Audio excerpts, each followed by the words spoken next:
Hey, my new short film is out on my official Enoch Live channel. Please watch it, or else. Hey guys, what's up? It's the Culture Detective here, investigating your favorite movies, and today I'm going to be doing a movie review on a movie that I watched yesterday in the cinemas, and that is Puss in Boots: The Last Wish. Somehow, out of nowhere, I think about a month ago, this movie blew up on the internet. Like, a lot of people were talking about it. A lot of people were saying it's a banger movie, and most shocking of all, it got into the top 250 of Letterboxd. And of course, given that I'm a film nerd, I'm like, okay, if it's on the letterbox list, I guess I have to watch it now. So Puss in Boots. I think it's been a whole month since it's got released, and I'm glad it's still screening in the cinemas. And yesterday I went to the cinemas and watched it by myself, and it was kind of awkward as well because the I usually when I go buying tickets in cinemas here in LA, I try not to speak to people. I try to go to one of those self-purchasing machines to buy movie tickets.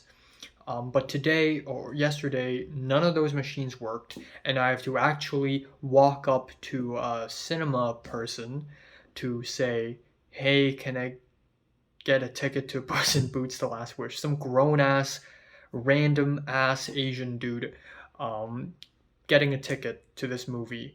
Um, and it's only $6.75, so it's really fucking worth it. It's really cheap. I went to the cinemas, I watched it, and it was a huge cinema. There were a lot of seats, but there were almost no one. There were some kids, and a few of them left halfway through the movie, and I was literally sitting right in the middle of the auditorium, and there were like no one around me, so that was hilarious.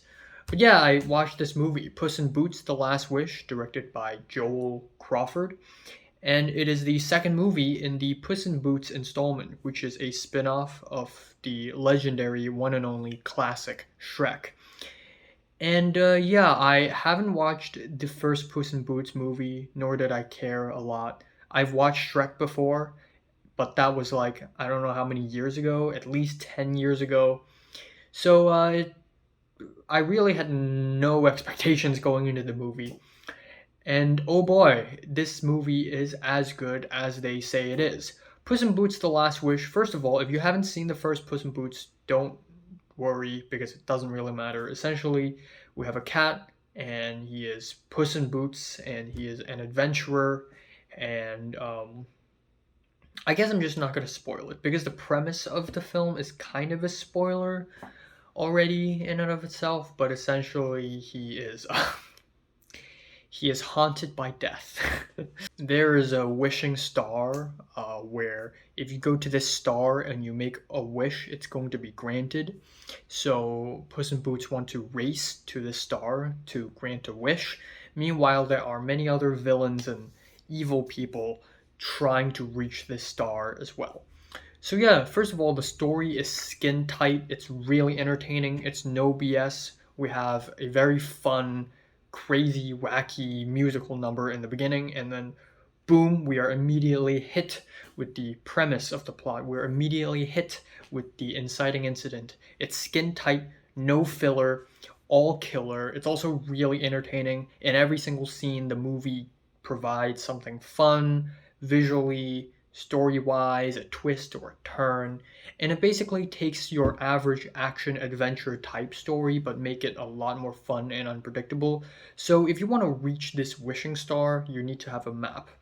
And yeah, you and I have seen a million movies about stories like this where you have a treasure map and then every part of the map is like a scary thing, like a evil forest or the mountain of doom or some shit like that. And at the end of the map you reach the final treasure. But this time it's a little more interesting because different people holding the map will change the entire map. And throughout the whole movie, different people hold the map, so the map literally changes every few scenes or so, so it adds an unpredictability to the movie, which I really, really love. And then let's talk about the villains. I love the villains of this movie. They're amazing. And it's there because there are multiple antagonists. And usually I don't like movies, especially movies that are meant to be simple, movies meant for kids. I don't like movies that have a ton of villains. And this movie has three sets of villains. We have Goldilocks and the Three Bears, and they're sort of like thieves. They're like a crime organization, like a crime family. And then we have Jack Horner, who is a gigantic, evil corporate guy. And then we have the Wolf, who is a bounty hunter, who turns out to be not a bounty hunter. So we have multiple villains, but what I love is that it doesn't feel messy at all.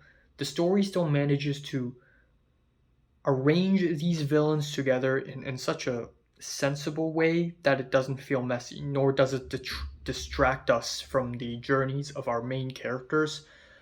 So, yeah, that's that. And, it's Puss in Boots, and it has a lot of references to fairy tales, Goldilocks and the Three Bears. That's a fairy tale that I've learned about a long, long time ago. I've pretty much forgotten how the story goes. Something about a bed is too hard, a bed is too soft, and a porridge is too cold, a porridge is too hot, or something like that. But there's the whole thing there. And then there are other fairy tales that are sort of referenced, like Alice in the Wonderland with the magical snacks where you become really big if you eat a biscuit, and if you drink a potion, you become really small, or unicorn horns, or whatever. And I like the references to fairy tales, but what I love even more is how this movie doesn't shove these fairy tale references down our throats. Like, ooh, that's a fairy tale. Get it? Get it? Oh, this is a fairy tale too. Oh, get it? Get it? Oh, fairy tale moment. Oh, it's all fairies. Ah. Like it doesn't do that. It knows when to stop. It knows when to draw the line, and I really appreciate it. On a technical level, this movie is also really well done. It's very colorful, first of all. It's not the basic, average, monotone Pixar movie color that you would see a lot in Pixar movies. And it's also not very dark and dim either. It's very bright and colorful. And there are shots where it's all very purpley. There are shots where it's very bright and yellowish. There are shots where it's basically a rainbow color, but it's very colorful, and I love it. And of course, the action sequences are amazing. I love the parts where it's sort of low frame rate, a la Spider Verse. A lot of people who watch this movie make a connection between this movie and Spider Man Into the Spider Verse because of its ultra colorful, comic book ish, jumpy, low frame rate action sequences, and I really love that as well. And the way it's blended with the 3D animation is also blended really well. It has a chunky animated quality to it, and it really adds onto the style and personality to the movie has. And even though it's very comic book esque, the movie doesn't overdo it with the boom, pow, explosion, with the dialogue bubble or anything like that. Nothing like that. So that's really good. The voice acting is also really good. Antonio Banderas is really good at Puss in Boots, and of course, playing Kitty Softpaw is Salma Hayek, and she's really good as well. John Mulaney as Jack Horner as the big evil villain, he's really good. Olivia Colman is really good as well. Florence Pugh as Goldilocks. When I heard her voice, I was like, I've heard this voice somewhere. They've got to be. They're definitely using some well-known British actors for roles for these roles, but I couldn't really make out who it is, and turns out it's Florence Pugh. I wouldn't say she's the best voice actress ever, but she tried. I can tell she tried. And the editing is amazing. I think the editing is one of the best things about this movie, honestly. I love the montages, especially the superimposition sequences where when all the characters, when Puss in Boots and Kitty Softpaw and the dog, Perrito, the Goldilocks and the Three Bears and the villain, when they're all traveling towards the wishing star, and you just sort of see this true detective intro esque superimposition sequence and these very dramatic lightings, and like a shot where we have Jack Horner holding a like a snow globe, and the camera just goes from this to like the side with a very dramatic lighting, and then it superimposes on a horse riding in the far distance in slow motion. It's so unnecessarily gorgeous. Like these sequences are so gorgeous for some reason. It's amazing. And also the sequences where life sort of flashes by in Puss in Boots' mind is gorgeous as well. Kind of reminds me of Everything Everywhere All at Once, and that's really great. Jack Horner is a fantastic villain. He's just pure evil, and it's campy, but the movie fully embraces it. And then Death as villain is amazing as well. Truly horrifying villain with the whistle and his demeanor and everything. Really simple formula, really simple villain formula, but Puss in Boots just completely embrace it, which makes it really, really well done.